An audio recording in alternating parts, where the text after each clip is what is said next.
माधो सिंह भंडारी। माधो सिंह भंडारी का जन्म 1595 के आसपास टिहरी के मलेथा गांव में हुआ था। पहाड़ का सीना चीरकर नदी का पानी कूल यानी सुरंग बनाकर अपने गांव मलेथा तक लेकर आने का काम महान योद्धा माधो सिंह भंडारी ने किया था। इंजीनियरिंग का अद्भुत नमूना ये सुरंग के जरिए जो पानी आता है उससे मलेथा गांव के खेतों में आज भी हरियाली है। नैन सिंह रावत। नैन सिंह रावत का जन्म 21 अक्टूबर सन 1830 में पिथौरागढ़ के मुनस्यारी में हुआ था। उन्होंने काठमांडू से लेकर लहासा और मानसरोवर झील का नक्शा पैदल दूरी नापकर बनाया। तिब्बत को विश्व मानचित्र पर लेकर आए। एक सर्वेयर के तौर पर वह दोनों पैरों के बीच में 33.5 इंच लंबी रस्सी बांधते थे। चलते हुए जब 2000 पग पूरे हो जाते थे तो उसे 1 मील माना जाता था। कूर्मांचल केसरी पंडित बद्रीदत्त पांडे। बद्रीदत्त पांडे का जन्म 15 फरवरी सन 1882 में कनखल हरिद्वार में हुआ था। वह मूल रूप से अल्मोड़ा के थे। बद्रीदत्त पांडे ने कुली उतार, कुली बेगार, कुली वरदायश को समाप्त करने में सर्वाधिक कार्य किया, जिसकी वजह से उन्हें कूर्मांचल केसरी की उपाधि मिली। उन्होंने 1913 में अल्मोड़ा अखबार का संपादन किया।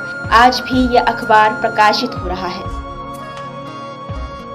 हरगोविंद पंत। उत्तराखंड के जन नायक कहे जाने वाले पंडित हरगोविंद पंत का जन्म 19 मई 1885 को अल्मोड़ा के चितेई गांव में हुआ था। हरगोविंद पंत ने साल 1916 में कुमाऊं परिषद की स्थापना में महत्वपूर्ण योगदान दिया।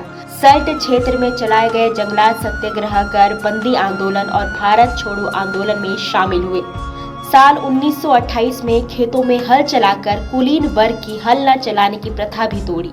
दरबान सिंह नेगी। दरबान सिंह का जन्म सन 1887 में चमोली के कफाड़ तीर गांव में हुआ था। प्रथम विश्व युद्ध में गढ़वाल के नायक दरबान सिंह नेगी के नेतृत्व वाली ब्रिटिश भारतीय सेना ने रातों रात जर्मन सेना को नाको चने चबवाए। इस विजय के लिए ब्रिटेन के किंग जॉर्ज ने रणभूमि में जाकर दरबान सिंह नेगी को विक्टोरिया क्रॉस से सम्मानित किया। गब्बर सिंह नेगी। गब्बर सिंह नेगी का जन्म 21 अप्रैल 1895 में टिहरी के बमुंड पट्टी के सांजूर गांव में हुआ था। केवल 21 वर्ष की आयु में वे मार्च 1915 के नेव चापेल के युद्ध में हमला बल का हिस्सा बने। भारी क्षति के बावजूद वे प्रमुख दुश्मन की स्थिति लेने में कामयाब हुए और इस युद्ध के दौरान उनकी वीरता के कारण ही गब्बर सिंह नेगी को मरणोपरांत विक्टोरिया क्रॉस पुरस्कार से सम्मानित किया गया है। कालू मेहरा। उत्तराखंड के पहले स्वतंत्रता सेनानी कालू सिंह मेहरा का जन्म लोहा घाट के पास एक गांव थुआ मेहरा में 1831 में हुआ। कालू सिंह मेहरा ने अपनी बाल्यावस्था में ही ब्रिटिश हुकूमत के खिलाफ विद्रोह करना शुरू कर दिया। उन्होंने गुप्त क्रांतिकारी संगठन क्रांतिवीर बनाया। सन 1857 में क्रांतिकारियों ने हल्द्वानी, नैनीताल और अल्मोड़ा के कुछ क्षेत्रों को अंग्रेजों से मुक्त करवाया। वीर चंद्र सिंह गढ़वाली। वीर चंद्र सिंह गढ़वाली का जन्म 24 दिसंबर 1891 पौड़ी के मासों में हुआ था। सन 1930 में जब स्वतंत्रता का आंदोलन जोरों पर था तब पेशावर में भी स्वतंत्रता संग्राम चल रहा था। आंदोलन को खत्म करने के लिए अंग्रेजों ने बटालियन के साथ चंद्र सिंह भंडारी को 23 अप्रैल 1930 को पेशावर भेज दिया। वीर चंद्र सिंह गढ़वाली ने निहत्थी जनता पर गोली चलाने से इनकार कर दिया। इसी घटना के बाद चंद्र सिंह को चंद्र सिंह गढ़वाली का नाम मिला और इनको पेशावर कांड का नायक माना जाने लगा। हेमवती नंदन बहुगुणा। कांग्रेस के चाणक्य कहे जाने वाले हेमवती नंदन बहुगुणा का जन्म 25 अप्रैल 1919 को पौड़ी के बुघाणी में हुआ था। उन्होंने अंतर्राष्ट्रीय राजनीतिक पटल पर अपना विशिष्ट स्थान बनाया। सन 1942 में भारत छोड़ो आंदोलन के समय उन्होंने छात्र संघ की बागडोर संभाली और सफल नेतृत्व किया, जिसके बाद उन्हें क्रांतिकारी घोषित किया गया और हेमवती जी को पकड़ने के लिए अंग्रेजों ने 5000 का इनाम रखा।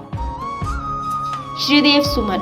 श्रीदेव सुमन का जन्म 25 मई 1916 को टिहरी के जौल गांव में हुआ था। ब्रिटिश हुकूमत और टिहरी की अलोकतांत्रिक राजशाही के खिलाफ लगातार आंदोलन कर रहे श्रीदेव सुमन को दिसंबर 1943 को टिहरी की जेल में नरकीय जीवन भोगने के लिए डाला गया। उन पर झूठे मुकदमे चलाए, जिसके चलते श्रीदेव सुमन ने 3 मई 1944 को ऐतिहासिक आमरण अनशन किया। 84 दिनों की भूख हड़ताल से उनकी तबीयत बिगड़ने लगी और 25 जुलाई 1944 को महापुरुष शहीद हो गए। इंद्रमणि बडोनी। उत्तराखंड के गांधी कहे जाने वाले इंद्रमणि बडोनी का जन्म 24 दिसंबर 1925 को टिहरी जिले के जखोली ब्लॉक के अखोली गांव में हुआ था। उत्तराखंड को अलग राज्य बनाने के लिए आंदोलन की शुरुआत करने वाले इंद्रमणि बडोनी ही थे, जिसके पीछे उनकी महान तपस्या और त्याग रही है। राज्य आंदोलन को लेकर उनकी सोच और दृष्टिकोण को लेकर आज भी उन्हें याद किया जाता है।